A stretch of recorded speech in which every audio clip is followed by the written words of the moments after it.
Hello, Rohan sir. Hello. Huh.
Hello.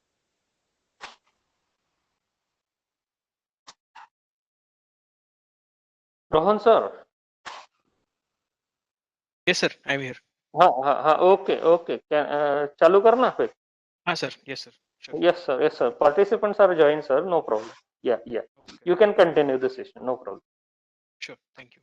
yeah Okay. Yeah. Let me just share the screen again.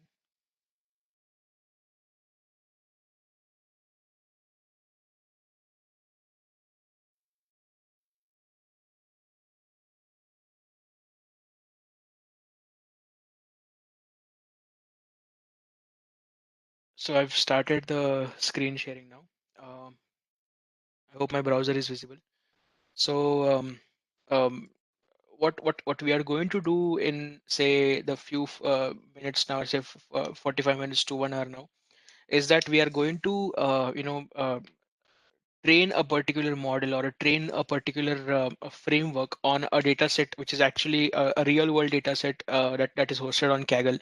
So and we will be seeing that how is it different, or how is it how it works when we are trying to train a deep learning model on our own, right? If we don't use the readily available tools by different libraries, say now we are using Pytorch over here, but you can obviously anytime use TensorFlow or Keras in this case.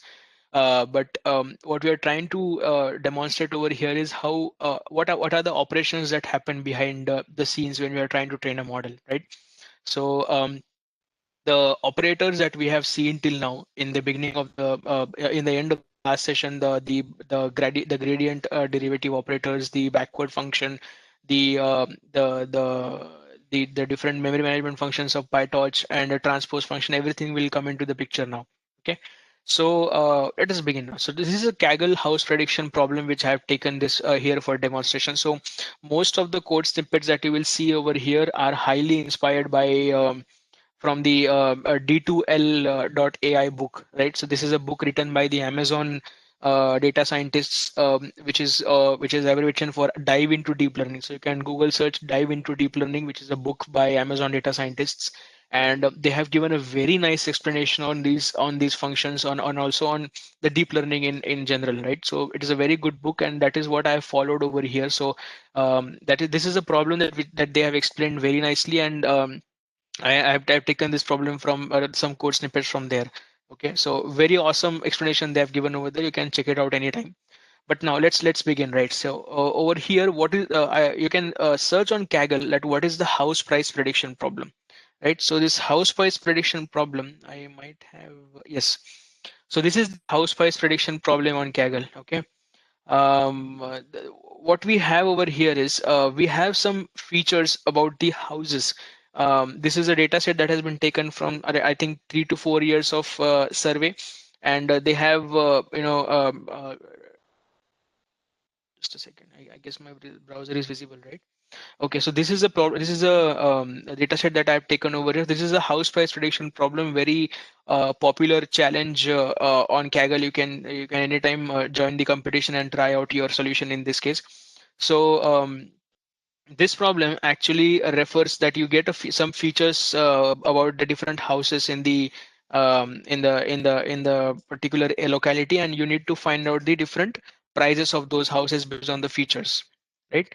So I hope my screen is visible, right? Just anyone can put it in the chat box that my this browser is visible. Yes, yes. Okay, thank you. Okay, so this is the data set that we're trying to use over here. The three libraries that we'll be using here is PyTorch, NumPy, and Pandas. So let me just execute and import these libraries over here. Okay. There is you will get two CSV files when you'll be trying to train, or when you'll be downloading this data set from Kaggle. There is one house prediction train data as a CSV file, which will be containing all the training data sets, which will also have the features as well as the ultimate prices of those houses. So basically, this is a regression problem. Okay, this is at the end of the day, this is a regression problem where you want to take in the features and to regress on those features and find out what is the prediction of the house price of that particular house based on those features, right? So this is a regression problem that we are trying to solve here, and we'll be using some sort of a linear regression method to use over here, right? So here we will be importing this library, which sorry, the CSV file which you get after downloading the dataset. This is a training CSV. So if I just do pd.read CSV, pd.read CSV, again, those who are familiar with pandas, read CSV is a function where we can put in any path of a CSV, and it will be loading the CSV in the form of a data frame. Right? Data frame is again a panda specific data type. So trained data over here will be a data frame which will be constructed by pandas based on the CSV file that it will be reading. Okay. So if I execute this, you can see that printed the shape of this data file, right? So this is 1460 by 81, right? So this is 1460 rows by 81 columns over here, right? I have printed the head of this data frame. So head basically means it will print the first 5 lines or the first 5 data samples in this data set. I can also print the tail similarly with the tail function over here, which can print the last few lines or last few samples in a data set. So this is how the data set looks like. Okay. The first column is the ID of a particular house. So this is a unique identifier of any house, and these are the different features, right? You can understand the explanation of the features. You can search on Kaggle that those particular contests and understand what this feature means. But these are different features based on which, like for example, is there a what is the area, what is the contour, what is the pool area, what if there is there a fence over there or not, etc. So these are the different features, and the last column is what we want to try to predict, right? Last column is the sale price. So we are predicting this price based on the features that we have in hand. So we have around 80 features to work with, and the last feature or the last label is the regression value that we are trying to predict over here, right? So this is the data set. This is how the data set looks like. Very simple, right? Similarly, we also have a test file over here, right? So this is a test data that they have given us. The point about Kaggle competitions is that you never get the test labels or the ground truth, as we call it in the machine learning domain. We never get the ground truth in the Kaggle competitions. You have to generate the predictions based on what you are observing on your validation set, and you have to submit your submissions or your predictions over there, and then it will get computed on their end, and then it will be given out as a result of the competition. Okay, so what we have over here is the prediction test set. So if I read this in the similar way, you will see that there are just 80 features over here, right? So there is in the top we saw 81 features because there was also a sales price feature at the end, which is actually the training target that we are trying to achieve over here. Here we will be getting 80 features, right? We won't be getting the final prediction values or the final values to compare our model with, because obviously that is, if we get that, then any machine learning practitioner can fine tune the model in such a way that it will get as close value as possible, right? So this is the test set that we have. Okay, we will do some sort of a pre-processing on top of this data set that we have to bring it to a particular state where we can train our model on the data set, right? If you see the data set now, if I just scroll across this data set, you will see that there are different values in this data set, right? Some of these are string values, these are categorical values. Some of these are actually distinct values. Some of these are areas, so it can be any continuous variable.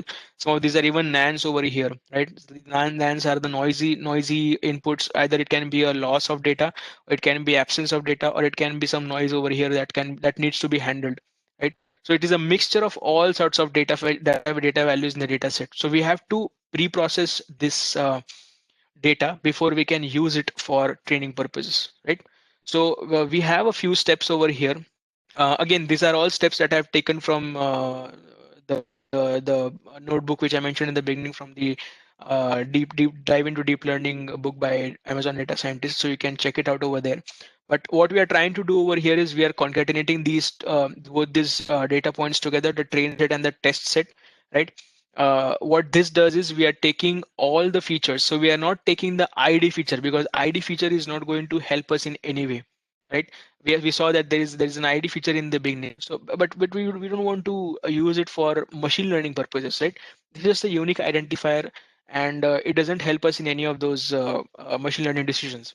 So what we are essentially trying to do is take the values from second feature, right? From this MS subclass feature, and all way till the end, till the sale condition feature, right? We want to take these features as the actual features for building our machine learning model on, right? And then pre-process it. So that is what we have done over here. So if you look at this statement over here, dot iloc is a operator in the pandas, which lets us provide indices in the um, in the square brackets, and those particular rows and columns will be taken up or subselected from there.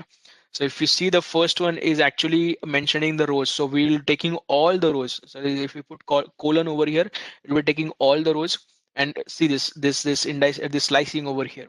So we'll be starting from 1, right? Zeroth column we are skipping over here, because zeroth column is the ID column. So we are skipping it over here. We're taking from first column, right, till the till the second last column over here, right? When you put -1, it is basically the second last column from the end. So minus actually means that you need to start from the end and then go one step ahead. So we are not taking the sale prediction, sale price feature over, because that is what we are trying to optimize on. That is what the target variable here is in our case. Similarly, with test data also, we are we are taking all the rows, we are skipping the ID value, and obviously in test data we don't have the final feature, because as usual, as I said, that there is no ground truth given in Kaggle competition, so you will be taking all the columns till the end, because these are anyway not having the final feature over there, right? So we'll be concatenating these two subsetted data frames and forming all features kind of a data frame, and let us see what it contains, right? So yes, if you see this, this has 79 columns, right? So we have skipped the ID column, we have skipped the last sales prediction column. We have 79 columns over here, and we have 2919 total rows over here, which includes train as well as test. Okay, we are concatenating them together because we want to pre-process them together. Okay, so we have concatenated them over here. Okay, so this is how the data set looks like now, right? This is an Sir, important part. Yeah. sir, why we have escaped the last column? Yes. So the last column over here, if you look at the training data set, right? If you look at a training data set, the last column over here, the sale price, this is what we want to achieve, right? This is what we want the model to learn on, right? So what we'll be trying to pre-process over here is we will not be pre-processing the ground truth in this case, because this is the prediction value, right? So we just want to take what are the features that our model will be trained on. The feature will be something like starting from this column ms subclass, we'll be skipping the id column till this column sale condition column, right? This is the target variable, this is the ground truth that we are trying to achieve. We don't pre-process the ground truth, right? That's why we are skipping the last column, we are skipping the ground truth. We want to achieve this now. What we are trying to predict over here is the house price, so we are skipping this column over here. That's why and we will be training our model only till this column, till the sale condition column. So we are pre-processing only those features which will be actually used in the training process, right? That's why we are using only the features till here, till the sale condition column, and not the final column. Okay. Okay. So once we do that, now this is an important step, right? So there are a lot of pre-processing steps happening over here. Again, what these guys have done is it will take all the numeric features over here. How does it identify the numeric features? It checks if the d types of the feature is not equal to object, right? And it finds out the indices of such rows, and we will get those numeric features over here. Essentially, what we want to do over here is we want to identify which of these features are numeric features, right? So for example, if I look over here, ms subclass is a numeric feature, this frontage is a numeric feature, this is a numeric feature, and so on.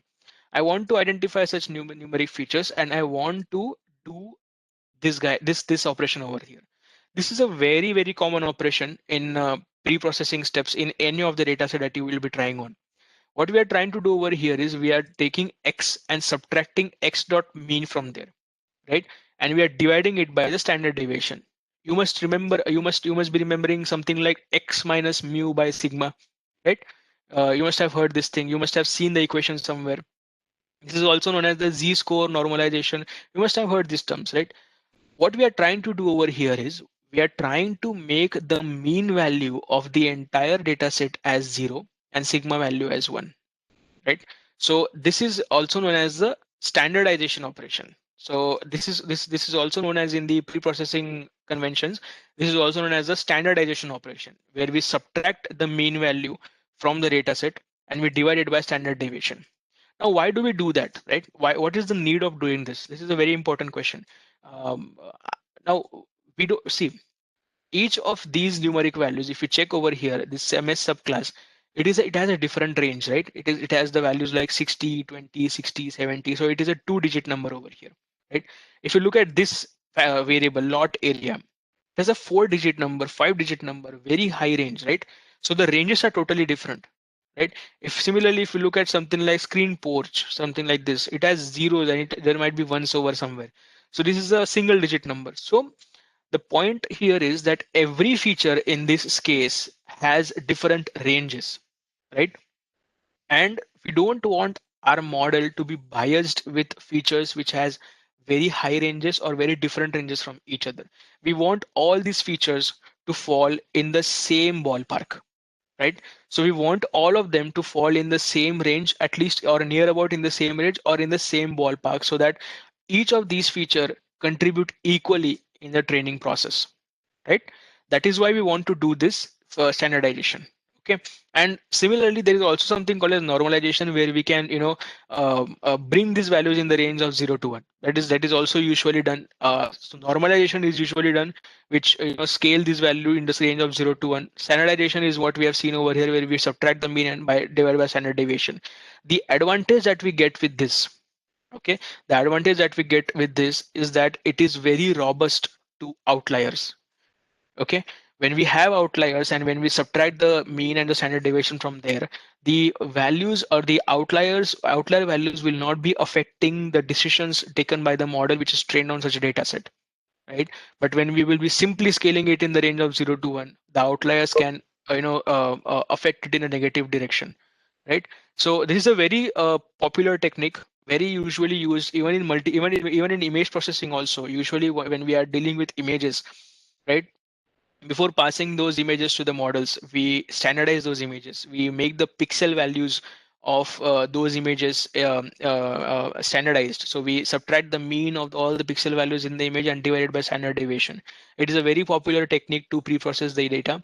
And this not only helps in bringing all the features to the same ballpark, but because the mu and sigma are such standard values, this is basically, so when we see, if you see a distribution with mu is equal to 0 and standard deviation equal to 1, it is basically a unity normal distribution, right? And these normal distributions are very easy to learn by any model, right? So it helps in learning process also. So this is these are a few steps. These are a few reasons why we do so. So this is an important step that we are doing over here.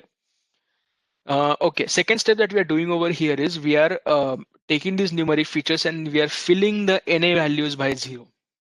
Okay, so we are filling all the NA values over here for only for the numeric features. So if I find out some numeric features where where there are NaN values, we are filling those NaN values by 0. Okay, these are two steps that we have done over here. So if I execute this, and if I find out the columns over here, so you can see the values of these things have changed, right? If you see before what the values were, so the values of these features were somewhere around this, right? 20, 20, 60, 60, 120, and so on. But now, see, after pre-processing, they have been put it in the in nearly in the range of zeros and ones, right? So this is the difference. Even you can see in this feature also, these are being put. So now see, you can see that now they are somewhere in the same ballpark, right? They are not very different. Like for example, what we saw earlier, that one was 2 decimal or 2 digit, another was 4 digit, and so on. That is not the case here, right? You can see that they have been brought together in the same range and so on, right?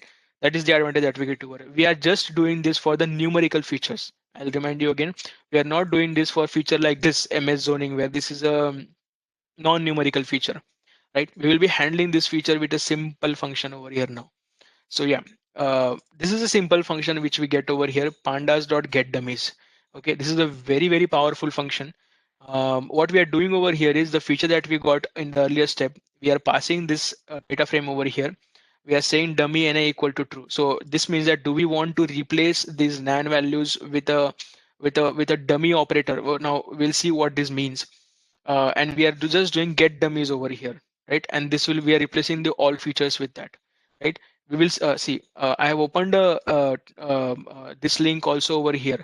So this is the pandas API, and you can see that there is a get dummies function over here which requires data, and there are a whole lot of functions over here.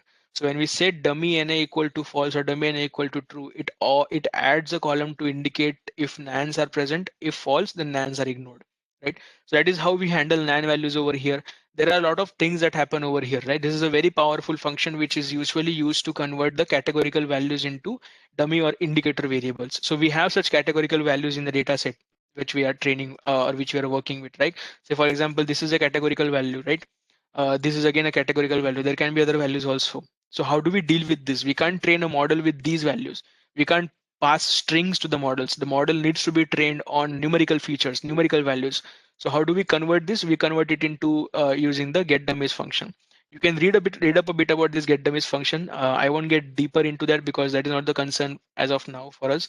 I'll just execute this, and you can see now. See, what earlier we had was just 79 columns, right? 79 features, but because of this get dummies function, we now have 331 features, right? So the new features have been added in that case, in this case, because of handling the nan values. So there are a lot of nan values over here, and this get dummies function handle nan values in a very intelligent way.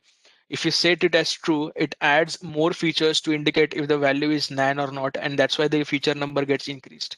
Again, you can check out this documentation. I can post this link to you guys. You can check documentation of what these operations are being done over here. But yeah, when we do that, we get these 331 features over here. Now, training set that, right? This is the training set that we have of 331 features, right? Now we will be seeing how to train a model on this 331 features and predict the house prices of these houses, right? So for that, let us prepare the data set. As of now, it is just a Pandas data frame, right? But now if you want to use Pytorch, the input should be a tensor, right? We can't train it on Pandas data frame. That is what we are trying to do in this case over here, right? See what we are trying to do. Torch.tensor. Now see, initially we remember that we have concatenated the train and the test features together because we wanted to pre-process them together. Now we have to separate them, right? Because we just want to train it on the train features, and we can test on the test features later on. That is what we are doing over here. We are separating out the train features over here by using simple slicing operations. See, all features, and we are slicing it only till entrain. We know the number of training samples, right? We know the number of training samples from here. We are just slicing it till entrain over here, and we are getting the values. This will give you a numpy array. If you see, if you have worked on pandas, if you do dot values, it gives a numpy array of the data frame, and we are passing it to tensor. See, remember we saw this in the beginning, no? We saw this in the beginning of the session when we were trying to construct a tensor from a numpy array, right? The same operation has been tried over here, right? So what we are doing is we are taking the first n samples, where n is the number of training samples over here, and putting it as train features, right? Similarly, we also have test features. So everything after them, everything after the train features are the test features over here, right? That is what we are trying to build over here, test features, right? And there is also known as something known as the labels. So what are the labels in this case? Labels is basically a term which is used to identify what are we trying to predict or what are we trying to regress on. So what are we trying to predict over here? We're trying to predict the house selling price, right? So in the training data set, we have the sale price feature, no, in the beginning, that we are trying to put over here, and we are reshaping it in this variable because we don't want a series or a data frame to be there. We want it in the in that particular dimension. So that we are put over here. So these are the train labels which will contain all the sales prices. So train features is what the data will be put or the data will be seen by the model during training, and it will be trying to predict the train labels, right? Let me execute this. So this is executed. Let us see what this train features contain. So train features, see, when you see when I use the dot shape variable, and if you get something like torch.size, it basically means that this train features is nothing but a tensor now, right? If I just do print of type of train features, it can easily tell me that yes, this is a text, this is a tensor, because we have used this toss.tensor operator or function over here, and this has given me train features, which is a tensor as of now, right? And let's see what is the size now. 1460 by 331. Remember, this was the same number of samples that we had in the training data set in the beginning, no? Before we concatenated them together. So that is what we have obtained over here, right? So this is the train features that we have. We will be training our model on these features, right? On 1460 features, on 1460 data samples, and each of the data sample has 331 features, right? And let us see what train labels contain. So train labels is having these values, right? So there will be 1460 values like this. Each of these values is taken from the last column, right? Which we skipped in pre-processing, no? The last column, which was containing the sales price, these are the same values. So we want to predict these values, right? Say, for example, this is the price of the house, the first house in the training data set. This is the price of the second house in the training data set. This is the price of the third house in the training data set, and so on. So these are the house prices. And this is what we want to predict. This is the challenge that we are trying to solve over here, right? So we have the train features now, we have the train labels now. Now let us begin with the training now in this case. Okay. So when we visited the neural network lecture in the beginning, we saw that there was something called as weights, right? There was something called as bias, right? And then we were trying to solve it in the way that the model will try to learn those weights in the training process, right? So now we are not using any of the ready APIs given by Pytorch. So Pytorch has a ready APIs like optimizer, dot step, and something like and even if you try this in Keras has a simple model dot fit function. And if you just pass these two things to model dot fit, right? If we just pass train features and train labels to model, we will have to obviously construct a model and pass in some loss functions and something like that. But if you just give these two things to the compiled model, it will start training, right? But we want to understand what happens behind the hood, right? That is what we are trying to solve over here. So let us take a toy example here, right? We have a W vector, which is the weight vector. We have a bias vector, which is the B vector. We'll be initializing this randomly. Okay, so torch at random, as we saw in the beginning, these are the random initialization operators, right?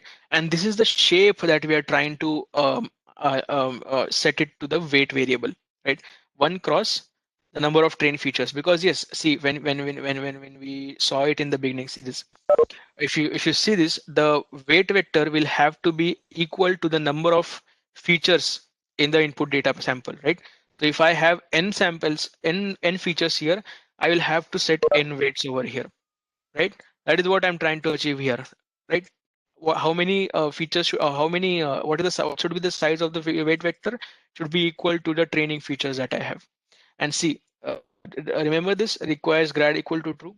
We saw the same thing when we were calculating the gradients using the backward function in the end of the last session, right? So I have the same thing for bias. So bias don't need to have any feature. It is just a simple don't need to have any shape. It is just a simple 1D variable, and but it also needs to have gradients in this case, right? I am initializing this randomly, and this is what used to be done a couple of years back. But since most of, I think there was a paper in 2015 by researchers from Microsoft where they published a whole lot of comparative analysis on different normalization technique, or sorry, initialization techniques also. So people were initializing the weights and the bias variables randomly, and didn't care about them so much. They left it to the training process to learn those weights, right? But the paper which came up by those guys, it clearly mentioned that a lot of things depend on how you initialize these weight vectors and this bias vector also. So they have given some good explanation on what is the ideal value of initializing these weight vectors and the bias vectors, right?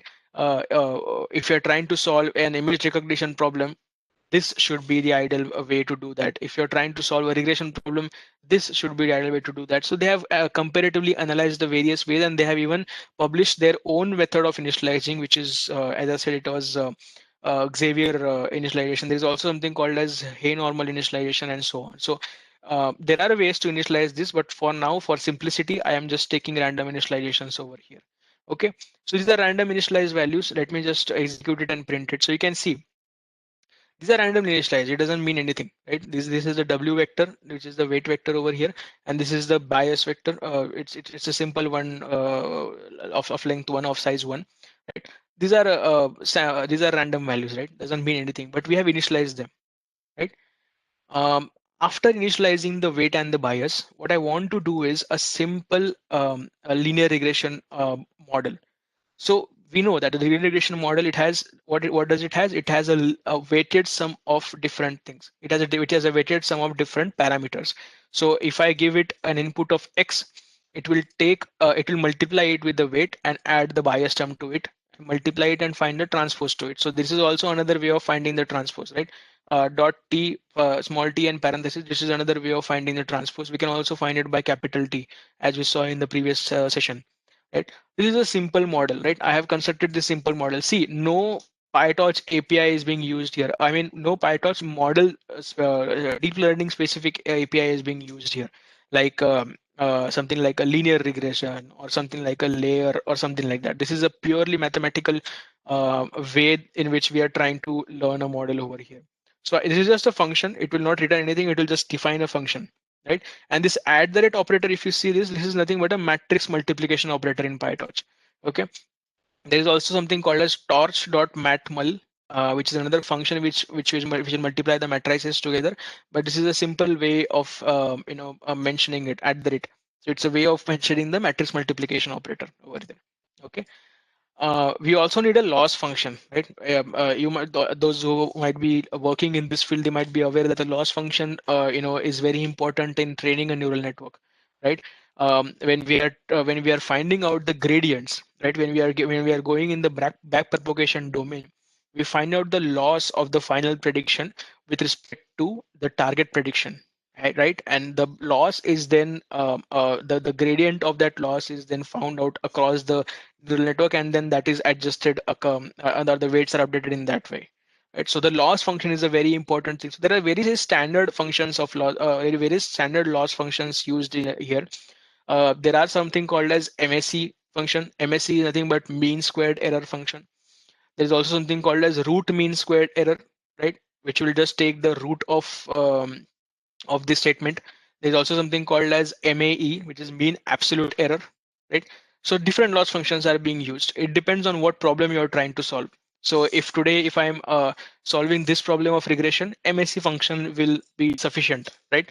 If you are trying to solve, say, a regression problem in the image processing domain, right? If you're trying to process an image and if you're trying to, say, reconstruct an image as close as possible, MAE is the function which is used in that case. So very popular standard functions, very useful, very simple, but very powerful, right?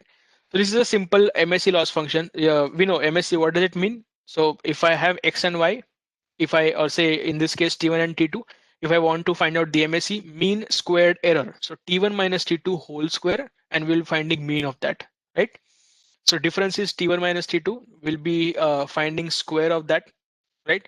And then we will be finding the average of that. We will be finding the mean of that. How do we find the mean of that? We will be summing them together, and diff dot number of elements on this function, number of elements will give you the how many number of elements are there in this function or in this variable, and then we'll be dividing it by those. So this will be giving me the mean of the squared error. So therefore, this is the mean squared error. Again, I have not used standard library or standard ways to do that. The same thing I'll also show how do we do it when we are training with a deep learning framework, which is very high level API, and you won't be understanding the essence of this thing, right? So this is what I have constructed using the mathematical operators over here. So I'll execute this as well, right? Now this is a very important step. This is a very important step over here. See the steps that are happening over here. What we're trying to do over here is we have the model, right? We have the model, the simple linear regression model, right? We are passing the train features to it. So in PyTorch, when we pass the train features to a model, the model predicts the labels based on these train features, right? So there is a forward pass that we saw in the beginning, right? There we saw a forward pass and there's a backward pass.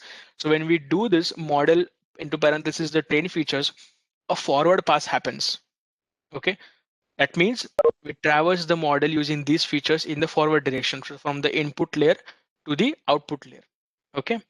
So when we will be doing a forward pass from these train features, what we are trying to do is we are predicting the labels.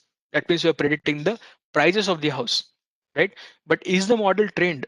No, the model has not been trained till now. We need to train the model with that, right? So we'll be doing it. So we will be passing this, we'll be getting the prediction labels. It is one iteration, right? We will be seeing how different are these prediction labels from train labels, right? Then we will be computing the loss function. So what do you mean by computing the loss function? Computing loss between the train labels, right? That means the actual house prices versus the predicted labels. That means the predicted house prices in this case. And we will be computing the loss functions from there, right? This will be given in the variable called as loss, right? And then this is the important step. This is loss dot backward. We saw the similar function over here in the beginning, in the last session also.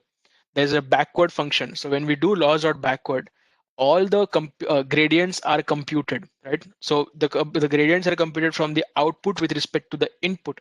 But because of chain rule, we have to compute the gradients partial derivatives for all the parameters that are there in the hidden layers as well. So in this case, we just have a weight vector. Okay, because we have just set one weight vector over here. So that weight vector, we can see that weight and the bias, both of them we set the requires grad flag as true in the beginning, right? So the gradients for these two variables would be calculated when we will be executing this backward function over here, right? Now when we do this, okay, when we do this, the gradients are calculated, right? What is the next step now in a deep learning training process? See, when we have done a forward pass, now we have to do a backward pass. So when we are doing a backward pass, we have to update the weights based on the gradients that were calculated. And that is what is happening over here. See, what we are doing is W equal to W minus W dot grad into some value. So this is the learning rate value. Okay, I mentioned about the learning rate when we were talking about some of these in the slides that I was showing in the beginning. This is the learning rate value. So if you mathematically write it, this should be Wi plus 1 equal to Wi minus eta into dw by dl, right? So this is what we can show it in the mathematical formulation. So what we are doing here is we are updating the value of the weight. We started with random initialization. We are now updating the value of the weight with what factor? With this factor, the gradient of that weight multiplied by the learning rate. Okay. 1 e power minus 2 is another way of writing something like 0.01, right? So this is a convention that we usually write to in understanding it in a better way.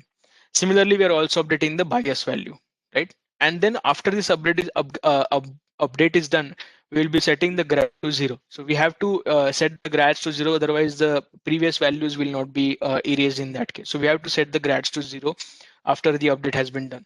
And this will complete one backward pass, right? So in this few lines, we have done a forward pass and we have done a backward pass. And in the backward pass, we have updated the weights as well. So this is how the gradient descent algorithm works, right? It will take features, all the features in a data set, and it will try to update the value after the features have been passed, right? This is how the stochastic gradient, not stochastic, the batch gradient descent will work, right? So we have passed in all the features. We have identified the predictions. We computed the loss functions, right? We computed the loss function from here. We computed the gradients. Then we are updating the weights and the bias, and then we are resetting it to 0. And then we will be identifying the new weight variables, right? So this is one forward pass and one backward pass, right? Now, when we say that the model, okay, now let me just execute it before going forward. When I do this, see this. Let me just zoom it out a little. Okay. So see, we are way off now. See what the model has predicted. What I printed in the beginning is the prediction. See what the model has predicted. See, these are the values or the prices of the house that the model has predicted, which are non-realistic. And see where we want to go. These are the actual target labels what we want to see. The values are way off. We are way off now because this is just one time that we have done the forward pass and the backward pass. So basically, this is just one epoch of training. One forward pass and backward pass means one epoch of training after all the data has been seen by the model, right? That is one epoch of training. So in the first epoch, this is the process. This is the status. We are way off now, right? We are way off. Let us repeat this. So if I execute this cell again, right? If I execute this cell again, it will be the second time that I'll be passing the data set. So it will be second epoch, right? I'll execute this cell again now. You just keep an eye on these values, right? You just keep an eye on the prediction values. And these are the target values. See, now it is way off. And if I execute this once again, see the values have increased, right? Now, what the model is trying to do is it is trying to optimize on the loss function. It is trying to optimize on the mean squared error between train labels and prediction labels. So you will be seeing that these values will be getting closer and closer to these values, right? These values will be getting closer and closer to these values. These are the predicted values over here that you can see. These are the target values over here you can see. So I have executed this second time. So this is just second epoch that I have trained now, and see the values are already getting closer to this. If I do it again, see, again it has moved a bit closer to these values, right? This is third epoch values now. I have executed it 3 times. Similarly, if I do it again, see this, now it is coming so close to this, right? See, the first value is very close to what we started in the beginning. The second value is also pretty close. The third value is also pretty close. An ideal situation would be that the difference between these two values is negligible, and that is what we will say that the model has converged. And I mean, it also depends on the model complexity, but that will be the ideal scenario. And this is just the process, or this is just the result of 4 iterations. I have just executed it 4 times and see where we started and where we are already. I also wanted to bring into your notice the learning rate that we have. See, this is a pretty high learning rate.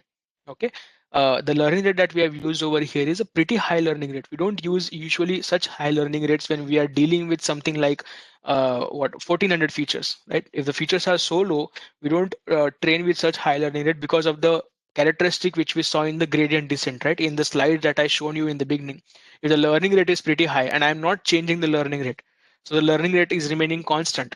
So the learning rate is pretty high. Yes, you will get closer and closer to minima, but you will never achieve convergence. I'll tell you why. If I execute this again, fifth epoch, see, I have went far ahead of this value now, right? Where I was actually, I have went far ahead of this value because of the learning rate. The model has updated the weights to a very higher level and it has not achieved convergence. If I do it again now, see, it is getting farther and farther to this, right? It will again come back closer to this. There's not a problem with that. So if I do this, see, it has somehow begun to diverge from here now. It is because of the very high learning rate that we have, right? This is how important the learning rate is, right? Now I'll show you what happens if we decrease the learning rate, right? If I just repeat the same procedure, if I just just do this, if I just repeat the same procedure with a smaller learning rate, I'll tell you what happens. Instead of this, I'll just do 10 to the power minus 4, right? Simple changes, nothing else has changed, right? We'll see what happens in the first epoch. See this? Far away than what should happen. Second epoch. See this? Right? It is getting closer, but it's not getting as closer, right? It is, the jump is not as high as what we were observing when the learning rate was something like e to the power minus 2, right? We are getting slowly and slowly closer. So if I open this diagram, sorry for the shift, but I want to bring the notice over here. When I open this diagram over here, the gradient descent diagram, and I'm trying to decrease the learning rate, we are slowly and slowly moving towards the global minimum, right? When we are having higher learning rate, the solution doesn't achieve the global minima. It jumps here and there, somewhere near the global minima, but not exactly in the global minima. We want to reach over here, right? So when we are going slowly, we are moving slowly in this direction, right? We are not jumping very fast, but the number of iterations needed will be very high in this case, but at least we will not be missing out the global minimum, right? So this is what we have now with 2 iterations. If I repeat this again, see, with 3 iterations we are still not so close. With 4 iterations, it is slowly and slowly moving towards the final variable. This is 5th iteration, 6th iteration. See this, it is slowly increasing. These values are slowly moving towards these values, right? Because the learning rate is not that high. The learning rate is pretty slow, right? So what we can do here is, as I said, an ideal situation would be to increase the learning rate in the beginning and then decrease it at the end, right? Let us try that, right? If I again reinitialize it with random high learning rates in the beginning, right? See, if I increase if I put high learning rates at e to the power minus 2 in the beginning, see, I've gotten very close to this in second iteration itself, right? Now I'm very close, right? Now I'm pretty close. Now what I'll do is I'll decrease the learning rate in this case now, right? I've decreased the learning rate over here. Now what I do, see this, see, it is not jumping here and there, right? It has still found very close to what we wanted to achieve. See this, it is very close to what we wanted to achieve because I have decreased the learning rate now. Again, if I do this, see, it is now even after many iterations, it is not jumping here and there. See, this is 10th iteration, 11th iteration, 12th iteration. So it is not jumping here and there. It is very close to what we want to achieve, right? Earlier when we were using higher learning rates, the jumps were very frequent and the jumps were very high, and therefore we would be missing the chance of getting global minima, sorry. Right? So this is the essence of what happens in the training process. So this 4 or 5 lines of is what is the backbone of any training procedure, any forward pass and any backward pass, right? Mind you, I have not used any deep learning libraries or any deep learning APIs at all. Yes, I have used Pytorch, but I have not used any sort of layers or any sort of optimizers, which are deep learning specific functions in this case. These are pure mathematical operators that I'm trying to use over here, right? So this is how the model learns. This is how these are training labels, these are prediction labels, are training labels. See, in 10 to 12 iterations with a simple model as this is a simple linear regression model as this, we have achieved so close to this, right? In just 9 to 10 iterations. And this is what happens under the hood. This is how the model weights are updated if you are using stochastic, if you are using gradient descent. If you are using some other optimizers, if then there can be some other ways to do this as well, but the core essence remains the same. You compute the forward pass, you compute the loss, you compute the backward pass, you update the weights and the bias, and you repeat this iteratively, right? This is what happens in the training process. So this was the mathematical explanation of the training process which I wanted you to understand, right? Now, if we use the PyTorch API for training, right? This is what usually is being done in the industries. We don't use the mathematical operators as such. PyTorch or Keras or TensorFlow, those guys have given us ready APIs for the layers, for the optimizers, for the schedulers, for the learning rate. Ready APIs are given, and you can use those APIs in training your models also, right? This is very simple and this is very high level API. So if you see this, this is what now we'll be training the model using PyTorch deep learning API, right?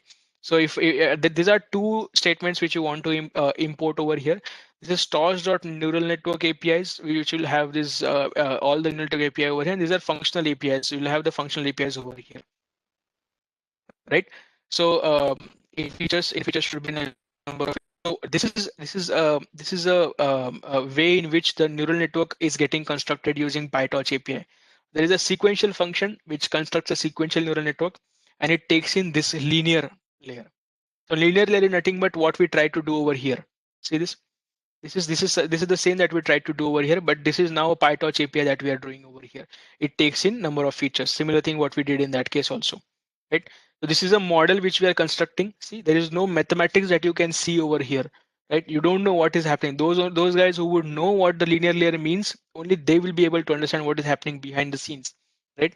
So this is a simple way. The model is constructed. That's it. A single line. The model is constructed. F.MSE loss. The loss is constructed. Those guys who are new to this or who have forgotten the high school mathematics won't be remembering what happens in behind MSE loss, and that is what we tried to see in the beginning. But this is a simple single line of code where we are trying to identify the MSE loss function. There are very huge complex losses functions also. In image processing domain, there are something known as the SSIM loss, right? There is something known as the perceptual loss. These are the new complex loss functions that have come up. And unless and until you know the mathematics behind those loss functions, it is worthless to use those loss functions, right? But when we try to use these in the PyTorch APIs or in any Keras API, PyTorch is still okay. PyTorch gives you some low-level APIs, but Keras doesn't let you do so. Keras is very high-level API, and you miss on the mathematics behind these functions. Yeah, and that is what we wanted to cover today. So simple line f.msc loss, your loss function is computed, right?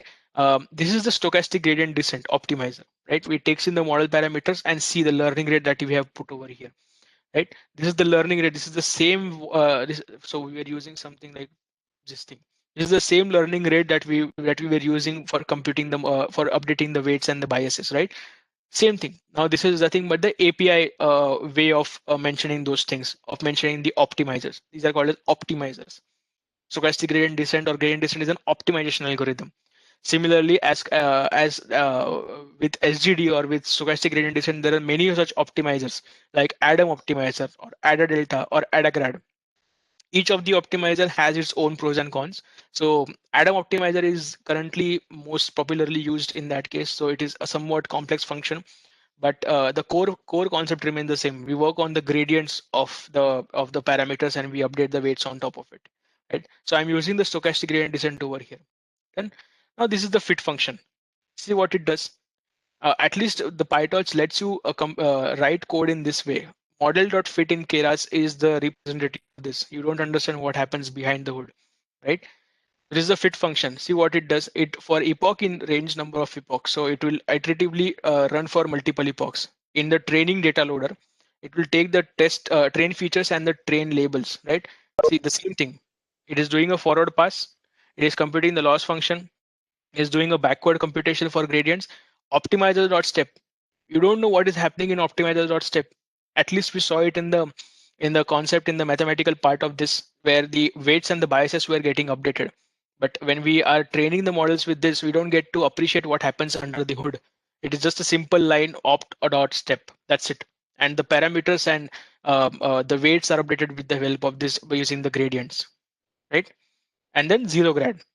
Same way we are doing, we were resetting the gradients to 0, right? And this is the simple function which will run for a number of epochs. You just have to pass these values, right? Simple function, which is a utility function of dot fit. I'll execute this function, right? These are different data set related stuff which you don't need to know now, right? See, this is the fit function which we are trying to achieve now here.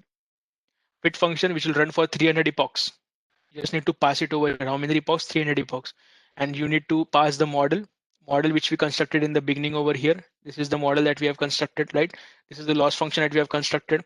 This is the optimizer that we have constructed, right? We just need to pass these values to here, and this is the training data loader over here. If I do this, if I start, let us not go till 300, but let us go till 100 iterations over here. That is going to take time. If I do this, see, I'll start a training process. See, so many things are happening under the hood, right? 100 epochs are done within few seconds. 100 epochs are done because the model is pretty small in this case. But see, so many things would have been done under the hood. The forward pass would be done for each case. The backward pass would be done. The gradients would be computed. The weights and the biases would be updated. The optimizer would be set to 0 grad. That will be just one epoch. And these are 100 epochs that have been done in a few seconds. So my point of explaining you these operations or these operators was, you should appreciate what happens behind these things. You should understand what happens behind these things, right? Taking any off-the-shelf model and doing simple dot fit operator on your data set is not what is going to help anyone in this case, right? So it should be very clear. So for guys who would have already studied these concepts, this was kind of a refresher to these concepts in this case. But for the guys who are very new in this domain, very new in the deep learning domain at least, this is what is needed, right? You should not start directly with something like a Keras API, which is doesn't let you worry at all about the mathematics that run behind this, right? You should be very well versed with these mathematical concepts like gradient computation and weights updation and so on. And the learning rate, we saw the effects of learning rate, right? The effect of learning rate was so huge, right? Final step, we will do the predictions. See the predictions, see the training labels. See, after 100 iterations, it is somewhat near to these things, right? And this is the same performance that we obtained even with our mathematical approach, right? Yeah, even with our mathematical approach, we were very close to these guys. So it is not that we have failed in such cases. We have gotten very close to these cases, right? So the whole point of this hands-on session, so that this was what I wanted to show you in the hands-on session. So the whole point of this hands-on session which I wanted to show you guys is, when you do something like as easy as a model.fit, or when you are training a particular model, I would not recommend you guys to take an off-the-shelf model. I would not recommend you guys to take some code from GitHub and just train it on your data set, right? That is not what is going to help you. You should understand what happens behind the operators, behind the different backward and forward passes, and that is where you can tap in and improve the model, right? If you want the model to perform excellently on your data set, if you want the model to perform accurately on your data set, you should tap into these features. You should understand what is happening behind, and then you will be able to customize the model according to your needs, right? Or improvise the model in that cases. This is a very important step, or this is a very important operator knowledge that you should have, or this process knowledge that you should have when you're training a model, right? So this is what I wanted to show on the practical hands-on session. Okay. Let me get back to the PPT now. We will jump to the last part of this session. We have around half an hour left, right? Yeah. So as I said in the beginning, I hope the PPT is visible. Okay, so as I said in the beginning, I also want to cover the recent trends or the recent neural network architectures that have been, become very popular in the deep learning domain. Right, a lot of research papers have been published in the recent years, and they have been trying to solve a lot of problems. But there are very few neural networks which have made big, right? Which have become the de facto standard of using of using those neural networks for different classification or for different regression problems, right? We'll be talking about those three such neural networks or three such models which have which will be very useful for you guys. So tomorrow when you are trying to solve a problem, you will be coming across these three networks in some way or the other. So I don't expect that you should I don't expect that I will be able to convey all the aspects of these neural networks. I personally have worked on all these three neural networks, and these have helped me a lot in achieving good performance on the data set that I'm working on. So I'll be telling you as much as possible as or whatever I can understand, but I don't expect you guys to understand this fully. Even if you know these terminologies, even if you know the three names which I'm going to explain you guys today, even that will be sufficient. That is what I want you to take home from this session. That you should be at least well versed with these three names, these three architectures, because you, in some way or the other, if you are reading the research papers nowadays for computer vision, these are all computer vision models, by the way. So when you are reading some computer vision papers, research papers, you will be getting these names. I think some of these might also been covered by a few sessions in the previous few days. But yeah, again, I want to highlight on those topics as much as possible, right? So the first one are known as the variation autoencoders. This is just a brief introduction that I'll be touching into for each of these models, for each of these three models. But I wanted to understand that these models have now dominated most of the research papers and most of the conferences today, right? Variational autoencoders is one of such concept. So you must have heard about autoencoders. So this is not for people who are very new in the field, very taking first few steps in the field, because you might not have heard about everything that I'm going to tell in these slides. But I want you to understand the idea behind these networks, right? If you can understand the idea or the concept behind these networks, even that will be sufficient for you guys. And those guys who are working in this domain, I think it will be a good course to I think it will be a good session to update their knowledge on what have been using in the recent times, right? So autoencoders is what is there on the left hand side of the slides, right? You must have seen or you must have heard about these autoencoders, right? So autoencoders, what it does is it is kind of a bonic kind of an architecture, or a R kind of an architecture, where we start off with a high dimensionality or high dimension input. We use an encoder architecture to arrive at the bottleneck or the latent dimension. Then we use a decoder to expand on the latent dimension, and we reconstruct the input to the higher dimension. Okay, there are various uses of this model. One thing is compression, another thing is denoising, third thing is reconstruction, fourth thing is to identify the latent distribution, and so on. So at various places and for various examples, for various applications, autoencoders are used, right? But these autoencoders have some sort of a limitation when we are trying to use it for generative models. So if I have an input, and if I want to generate the input from these models, uh, there are something known as variational autoencoders which have made big nowadays. right? So variational autoencoders are based on the same principle, right? The architecture remains the same. You also have an encoder here, you have a decoder here. The only thing that changes is the latent space. See, you're not trying to predict the z vector directly or the z dimension directly. You're trying to predict the mu and the sigma. You're trying to predict the mean and the standard deviation of the latent distribution, right?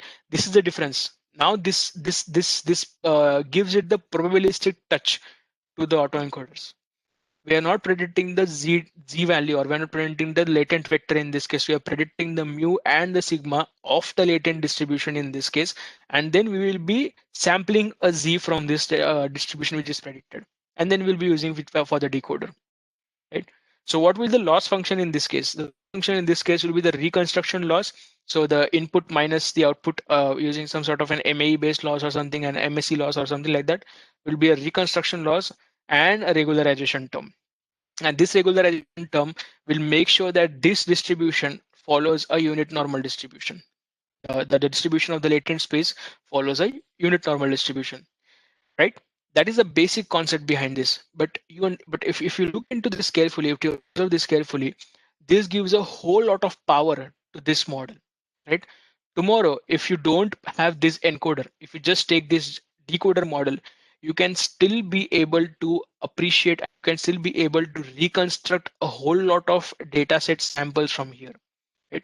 You don't need an input sample in this, and therefore these are called as generative models, right? Because the model will be learning this latent distribution, which will be as close as a normal distribution. And you can simply pass in samples from a normal distribution to the decoder, and you'll be generating any realistic looking samples from here, right? That is the stochasticity of this model, right? The important part over here is the difference between the encoder and the variational autoencoder and the variational autoencoder here is we are not, again, I'm repeating here, we are not learning the latent space over here. We are learning the latent distribution over here. And what are the parameters of a distribution? Mu and the sigma, right? We want the latent distribution to be as close as a normal distribution. Therefore, we are learning the mu and the sigma in this case. These are very interesting architectures. Even if you pick any papers from, say, the top conferences like ECCV or CVPR or NeurIPS or something like that, you will see at least 5 to 10 papers on variational autoencoders in that case used for various applications, right? So very important concept for those guys who might not have understood too much about these things. No problem. Even if you understand, or even if you get the core idea behind these things, and even if you remember the name for this model, it will be enough for you, right? That was about variational autoencoders. Second thing is Gans. I think there was also a session on Gans uh, in this lecture series, so you must be pretty well versed with that. But again, GANs have, right from its inception. So Ian Goodfellow published a groundbreaking paper on GANs, and since then GANs have not seen backwards. GANs have been used in a lot of applications, right from natural images domain to solve different problems, right? GANs have been used for something like a super resolution. GANs have been used for something like a denoising model. GANs have been used for something like a style transition model, and so on. GANs have found a lot of applications in computer vision, right? And the concept remains the same. The concept is so simple that that Ian Goodfellow and his co-researchers have used a very simple concept over here, right? If you look on the left hand side of this thing, it's a simple two model architecture. So there are two models that we are trying to train over here as a. So again, this is an ensemble, right? This is an ensemble of two models. The one model is generator, the other model is a discriminator, right? So what we are going to pass over here is we are going to pass a say a noisy image. So we are trying to use the GANs for a denoising purposes. So what we are doing here is we are passing a noisy input here to the generator. It will try to predict the denoise input, denoise output for this case, right? And then we will be passing it to the discriminator, and the discriminator will know what the real input looks like, and it will be predicting if it is real or fake, right? This is one forward pass. This is one forward pass of the entire model. Now, if you see on the right hand side of this image, see this is how the training looks like, right? We pass in an input to the generator. The generator tries to generate a sample based on the input it has written, it has seen. we know the real world images, we know the ground truth over here. We'll be passing both of these to the discriminator, right? And the discriminator will try to predict if it is real or fake. And based on that, there will be a loss function which will be training both these models, the generator and the discriminator, right? Simple, very simple architecture. But see what happens over here. The task of generator here, when we will be training the generator over here, the task of generator is to generate so good looking images that a discriminator should fail, right? And the task of discriminator is to be so strict that the generator should fail, right? So when we will be training these two models using the loss function, that is how these models try to behave, right? So this guy generator is trying to find out such good looking images, is trying to be so accurate on so nicely on the sample that it has seen that it tries to generate realistic looking images so that the discriminator should fail in identifying if the image is real or fake. And the discriminator will be or to generator. And both, right, these models are not trained, these models are trained simultaneously. This is also known as the adversarial loss that you might have heard. They're called as adversarial networks. These are adversarial losses that it has been trained on, right? Now, the important part, or I can see a little bit of a drawback on using these architectures is the instability, right? Because there are two models that are being trained over here, there is some sort of an instability that you can see. So one model can shoot up in the training process while the other model cannot converge together at all. So one model can dominate the other model and the other model can dominate the first model and vice versa. That has been the case. That causes the instability in the training process, and that is a big challenge that the researchers are trying to solve even today. There are efforts that are being made to make the training process pretty easy and stable. There have been some research papers where WGANs is something which have been published, Wasserstein loss GANs, which have been published over there, which try to make this process stable and easier. But still, it has its own pros and cons, right? So the real research that has been going in this domain is to make the GANs as stable as possible and to make the training of these GANs as easy as possible, because this is very highly unstable. These models are highly unstable in the process, right? That was about GANs. Again, same. If you check any of the recently published papers or any of the conferences, you are sure to get GANs being used for various applications like denoising, child transition, super resolution, or something like that. GANs are being used in many cases as of now, right? And the third one is the object detection problem. So focal loss was something which was published in a paper called as focal loss for object detection. So there was a RetinaNet architecture. This is usually used for object detection problems. Many of you guys who are working on object detection problems might have heard about this architecture, RetinaNet. And this is a very optimized architecture in terms of the solution, in terms of the model parameters, in terms of the performance numbers, and so on. But the main point of this model, or the main point which I wanted to convey today, is the focal loss. So focal loss has made it big in the object detection domain. If you take any object detection model today, it uses some way or the other the variations of the focal loss. So focal loss, as the name suggests, you can see on the left hand side that, this on the right hand side is the diagram of the model which I'm trying to convey here. This is the RetinaNet model. So you have a ResNet backbone followed by a FPN feature pyramid net, followed by two subnets, classification subnet and bounding box subnet. And this classification subnet is being trained on focal loss, while the bounding box subnet is being trained on smooth L1 loss. Right? So this classification subnet is being trained on focal loss again. Again, if you guys, those who are new to this, if you are not very well versed with these conventions or with these terminologies, don't worry. I just want you guys to understand the trends in the deep learning domain, where we are heading to, and what you should be looking forward if you are trying to get or step into this domain, right? So focal loss is being used by the classification subnet over here. So if you can see, usually what we use for classification is the cross entropy, right?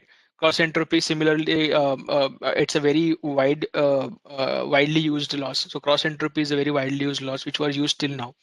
what we are doing is we are trying to address the class imbalance between the objects of the foreground and the background, right? So if you're talking about object detection, and if you're trying to detect a particular object in an image, so say the object can at max achieve 30% or 40% of the FOV, right? So if you talk about the entire pixel area of an image, the object will try to, there will be some, if you are trying to say identify a dog in an image, so dog will be going to obtain only say 30% or 40% of the FOV, while the rest of the images will be considered, although while the rest of the pixels in the image will be considered as the background pixels. And this problem is there, is called as the class imbalance problem. So the forward class versus the foreground class versus the background class. This class imbalance problem is very hard to alleviate. It is very hard to compensate for, and that is what the focus of focal loss here is. Focal loss here tries to use a weighted cross entropy or a balanced cross entropy where the value alpha is being identified using training. So it's an hyperparameter which we set. This is the balanced cross entropy over here. Next thing that comes here is the focused balanced cross entropy. Right. So this is, so see the changes in the cross entropy variables or equations. This is what we have added over here. So minus alpha t and 1 minus p of raised by gamma. Right. So we have added the probability values also over here. So what we do over here is we downweight the easy samples. So whatever easy sample that the model has seen in the training, we downweight them. We give lesser weightage to them so that the model can focus only on the harder training samples or the negative sample that the model has trained so far, right? That is how we do it in the 1 minus p. So the higher the probability of the model, or the higher the probability of the model, the lesser will be this value, 1 minus this value, right? And that is what we are using it as a multiplicative factor over here in calculating the focal loss, right? And this simple change in the cross entropy, see the cross entropy is now being changed into focused balanced cross entropy as the paper suggests. The simple change, an addition of two multiplication factors, gives a huge boost in the performance numbers, right? We solved two problems over here using focal losses. One thing is we address the class imbalance problem. Second thing is we focus more on the hard training negative samples, right? So that is the focal loss that I was trying to suggest you guys. So today again, if you try to read up a bit on the object detection problems, there are a lot of papers which have come up in the object detection fraternity or in the object detection domain. You will see that the focal loss being used by many of them. And if not directly, it will be either some variation of the focal loss that we'll be trying to achieve over here, right? Sir, do we have like some good book covering all these three, Gyan network, focal loss? I mean, in practical terms also, do we have books? Yes. Because in papers, like it's just we are getting the theory but not the practical stuff. So if you can Correct. recommend, like this dive into deep learning contains this practical also. Yes. So I think the dive into deep learning has some code snippets on GANs and I guess the autoencoders, but the variational autoencoders which I showed and this focal loss would not be covered there because these are pretty recently published stuff. So what I would recommend is you can at the end of the slides I will put some two good books in that case, and there will be some YouTube playlists, right? So there is a good lecture series from New York University. It is given by Jan LeCun, who is the Facebook vice president in AI research. So they have made open source their lecture series from New York University, and in that lecture series they are covering these concepts pretty well. So they are covering the variational autoencoders, they are covering GANs, they are covering object detection frameworks. They are also covering the Facebook Detectron algorithm for object detection frameworks because it is their proprietary algorithm. And they're also providing Pytorch code snippets for that because Pytorch is anyway Facebook proprietary. So that is a good lecture series which I personally used, and I would recommend you guys also. So I will put a couple of books names which you can read and a couple of YouTube playlists also which you can follow. That I will put that in the end. Okay, Thank you, sir. sure. Okay, so we have say 15, 16, 14 minutes left now. I'll just conclude the presentation that we saw today from the beginning, from say 10:30 till now. Um, the most of the part of this session, I wanted you guys to understand the mathematical concepts or the logic behind that goes behind training the different deep learning models, right? There are even if you take some course on Udemy or some follow some YouTube playlists, there is no correlation that happens between what theory that has been taught or the theory that you read from some books and the code snippets that are there in the libraries, because the libraries have made the training of the models and usage of the libraries so easy that anyone can just test these models on the data set and they can get good numbers, right? But if you want to actually understand the concepts behind these things, you have to understand the mathematical concepts and you have to find the correlation between those mathematical concepts and the actual training frameworks. How do you build a PyTorch? Like how do the PyTorch guys, they would have built the PyTorch. What happens when you do a keras model.fit? What happens when you do a model.predict? What happens under the hood? That is something which I wanted to convey today, and that was the task of the session, to dive deeper into the deep learning training process, right?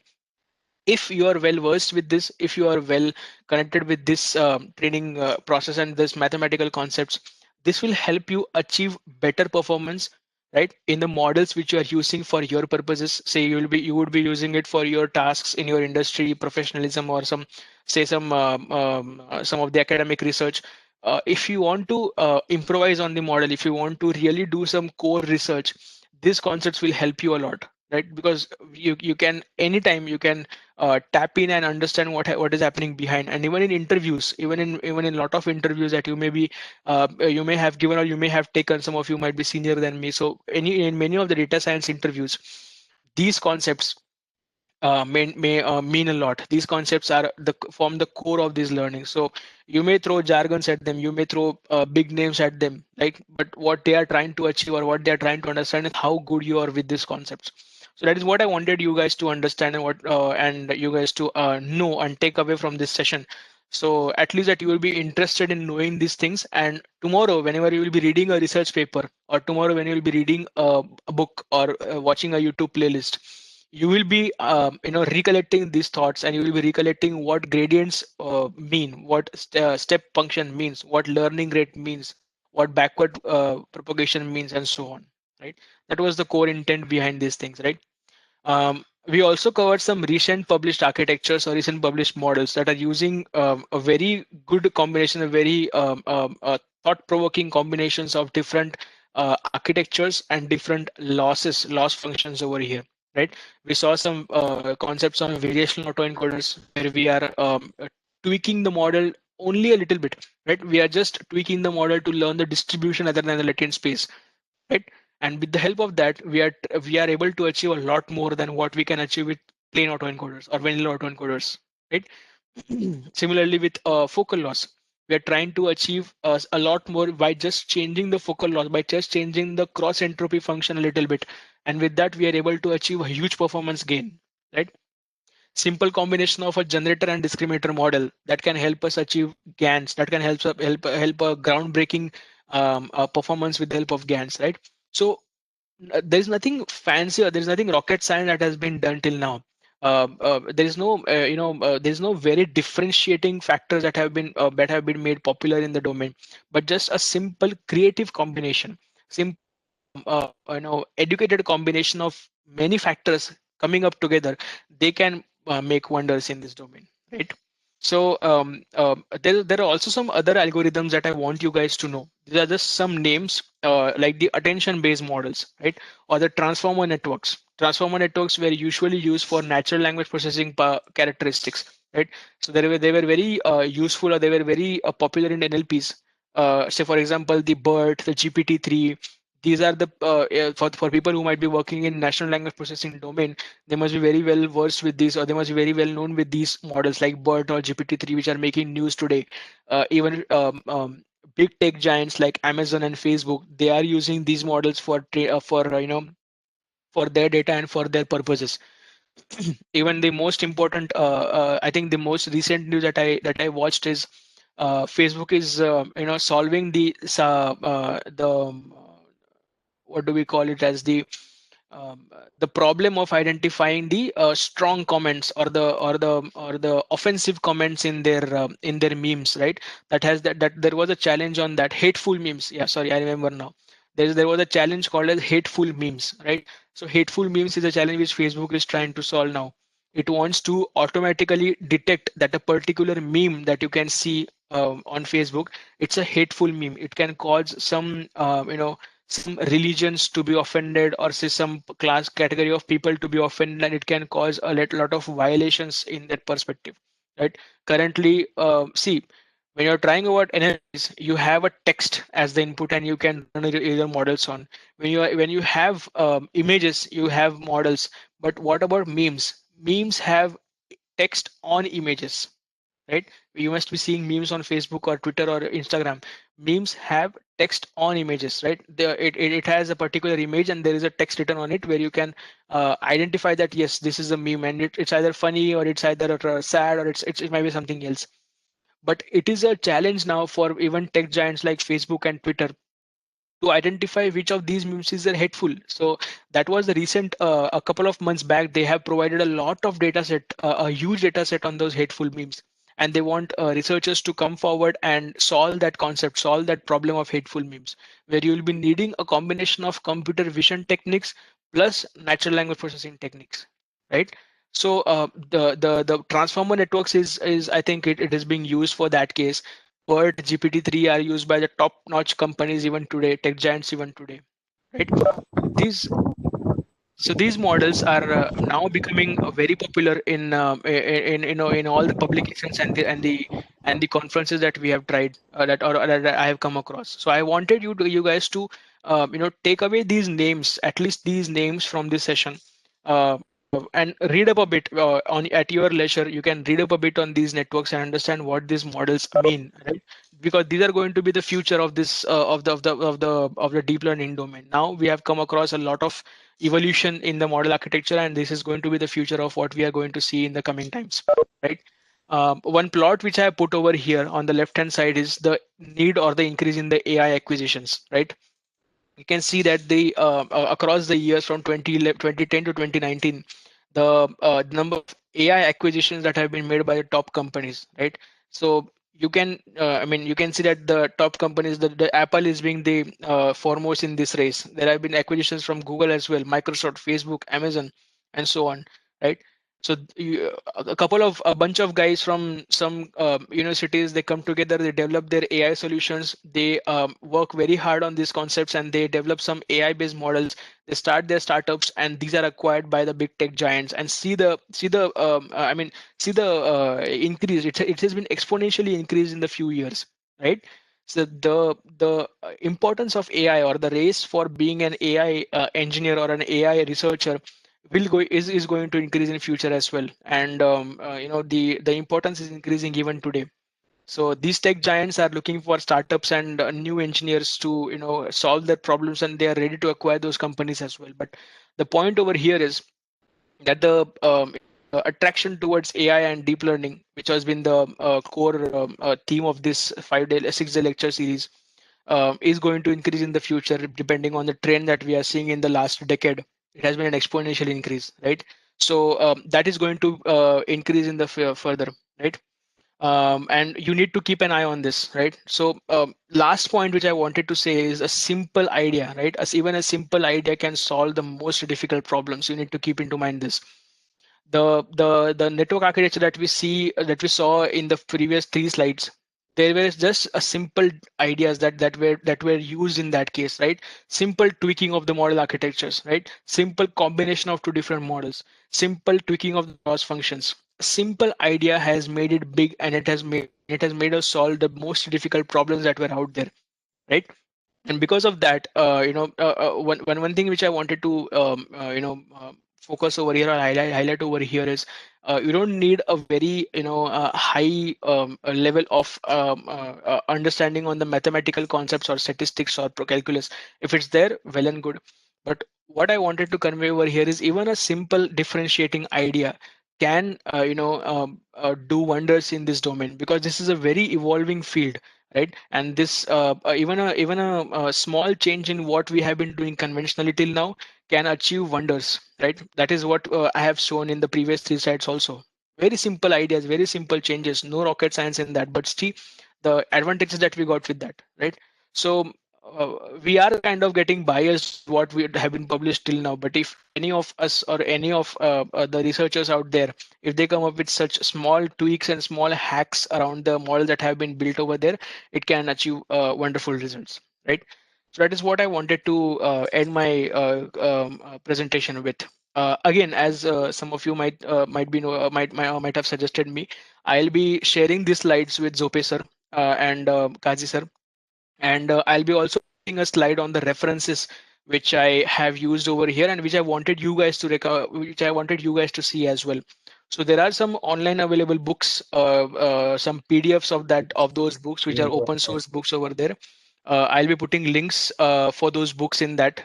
You might purchase those books or you might read the soft copy of those books also. There are also some awesome playlists on YouTube, so you don't need to pay anything at all.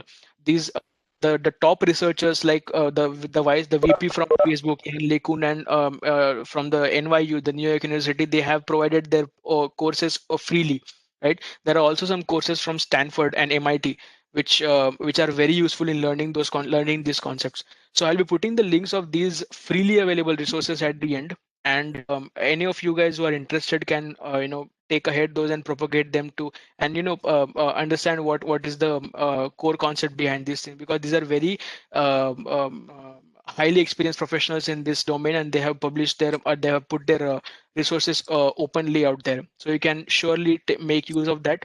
Don't need to pay anything at all. Just visit those resources, and I hope it will be useful to you guys. Okay, so with that, I'll probably end the presentation. I'll ask Kazi sir or Zope sir to take ahead from here. Okay, Rohan. I hope very good session you have given. Very thanks to you as well as all the participants. So any query from the participants, if you have, you can ask. No problem. Yes.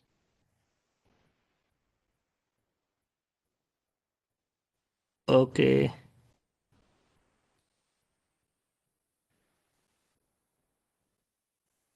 I think everyone has cleared his point. So no problem, Rohan. Sure. You please, in case PPT is there, please share it with me. So I will Sure, provide sir. them all the, no problem. Sure, Okay. sir. Sure. Yeah. Then I hope we quit this session. All the participants, thank you very much for the listening. And Rohan, thank you very much for conducting this wonderful session on the deep learning, as well as you Thank you, have sir. given good practical guidance for the participants. So, Thank you. on the behalf of COET Bamburi and Department of Electronics and Telecommunication, as well as AICTE-ISTE, I thank you, Rohan, for conducting this session. Thank you, So, sir. we will meet again very soon. Thank you. Thanks a lot. Okay, then. All the participants now take the break of 1 hour. So we will meet at 3 o'clock for the next one session conducted by Miss Susmita Vasishtha. It will be based on the chatbot. Okay, so we will continue at 3 o'clock, but join it before that. Near about at 2:50, you will join it on the same link. Okay. Then after that, this session at 4 o'clock, we will conduct a valedictory sessions. Okay. And within this session, I will provide you a feedback link as well as a quiz link. Okay. No problem. Okay. Thank you. Thank you very much. Thanks, Rohan. Thank you, sir. Thank you, everyone, for listening. Yeah. No problem.